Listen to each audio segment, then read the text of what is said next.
Kim Kataguiri defende golpe de Estado e fechamento do Supremo Tribunal Federal, eu vou deixar muito claro. Eu vou acabar com o STF como ele funciona hoje e transformar numa corte digna de país civilizado. Repito, apresentei uma proposta de emenda à Constituição que é a verdadeira solução estrutural e definitiva para os abusos do STF. Retirar a Suprema Corte do Poder Judiciário. Assiste até o final que você vai entender. E não se esquece de já deixar o seu like e se inscrever no canal. Hoje o STF é uma mistura de 5 instituições diferentes no mesmo lugar. Ele é Corte Constitucional, é Tribunal Penal de Político, é Tribunal Recursal, árbitro permanente de crise entre os poderes e, em vários casos, virou quase que um gestor nacional de política pública. Tudo isso concentrado em 11 ilhas, 11 ministros. O problema não é existir uma corte para proteger a Constituição. Todo país sério precisa disso. O problema é quando a corte, que deveria ser o escudo da Constituição, começa a utilizar a Constituição como arma para abusar do seu poder. Isso não é um tribunal, é um clube de ditadores que governam sem voto. A PEC tira o STF do judiciário como um tribunal comum no topo da pirâmide e transforma numa corte constitucional autônoma. Parece só um detalhe jurídico, uma mudança de nome, mas não é. Hoje o STF julga pessoas, políticos, casos concretos, habeas corpus, mandados de segurança, processos criminais e, ao mesmo tempo, decide grandes temas constitucionais. Com a PEC, isso acaba. O novo STF passa a ter uma função central: dizer se uma lei, um ato normativo ou uma omissão viola a Constituição. A pergunta deixa de ser fulano tem que ser preso e vai passar a ser: essa norma é compatível com a Constituição? Essa diferença muda tudo. Porque uma coisa é uma corte constitucional dizer que uma lei é inconstitucional. Outra coisa é um ministro decidir, sozinho, num caso concreto, que uma rede social inteira vai sair do ar no Brasil. Esse é o exemplo mais fácil de entender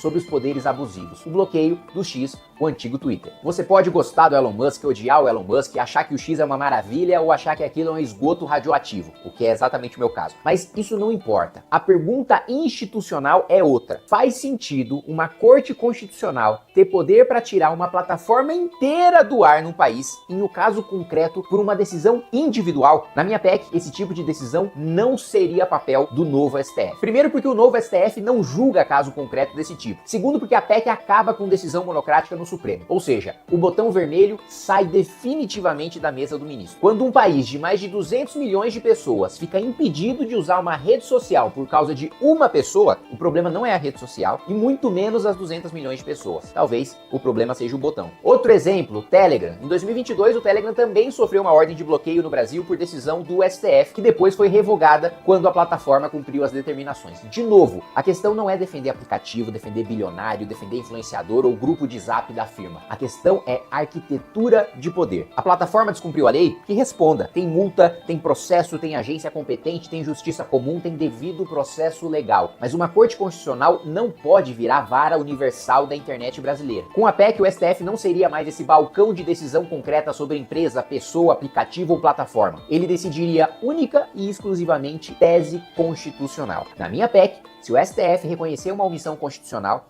ele aponta a omissão e manda para o Legislativo resolver em prazo determinado. Se o Legislativo não resolver, o STF não escreve a lei no lugar do Parlamento. A pauta simplesmente fica trancada até o Congresso legislar. O Supremo é provocado e aponta o problema. O Congresso vota e o eleitor sabe quem cobrar. Hoje, muitas vezes, o Congresso se omite, o Supremo decide, o parlamentar foge do desgaste e todo mundo fica feliz de participar de um acordão de covardes. Na minha PEC, o novo STF tem uma trava expressa: nunca interferir em política pública e não invadir a competência do Executivo nem a competência do Legislativo. O Supremo pode dizer que existe uma violação constitucional, mas ele não pode virar síndico geral da República. Traduzindo e resumindo a PEC em linguagem simples: primeiro, o STF deixa de ser tribunal comum e vira Corte Constitucional autônoma. Segundo, o STF deixa de julgar político e caso concreto. Crime, habeas corpus, mandado de segurança, processos individuais vão seguir para as instâncias competentes, especialmente o Superior Tribunal de Justiça, no caso das autoridades. Terceiro, o STF passa a trabalhar focado apenas em grandes questões constitucionais: controle de constitucionalidade, omissão constitucional, arguição de descumprimento de preceito fundamental, reclamações para preservar sua competência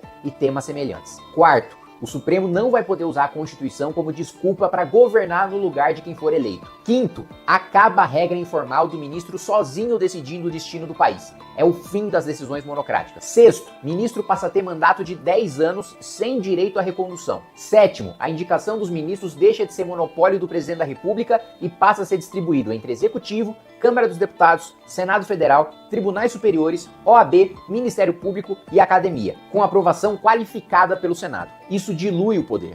E poder diluído irrita muita gente justamente porque acaba com abusos. E tem muita gente aqui em Brasília que adora se lambuzar com esses abusos. O que eu tô defendendo não é nenhuma maluquice. Maluquice é o modelo que a gente tem hoje, porque não existe em nenhum outro país do mundo. O modelo que eu tô defendendo e passei anos desenhando nessa PEC é exatamente o que se faz na maior parte dos países da Europa. Supremo é corte constitucional, não julga político, não julga caso concreto. Faz sentido o ministro do Supremo ter o poder de julgar um senador quando é exatamente o Senado responsável por punir o ministro do Supremo? O Senado tem uma arma apontada para o Supremo, o Supremo tem uma arma apontada para o Senado. No final, ambos têm culpa no cartório, mas ninguém atira por uma questão de sobrevivência. Mais uma vez, tudo termina num grande acordo político. Quando o juiz é julgado pelo réu e o réu julgado pelo juiz, ninguém é condenado, mesmo que ambos sejam culpados. Juiz que vira jogador perde autoridade para apitar. Se você apoia essa PEC, me ajuda compartilhando esse vídeo e pedindo para o seu deputado assinar para que eu consiga chegar em 171 assinaturas e apresentar essa proposta.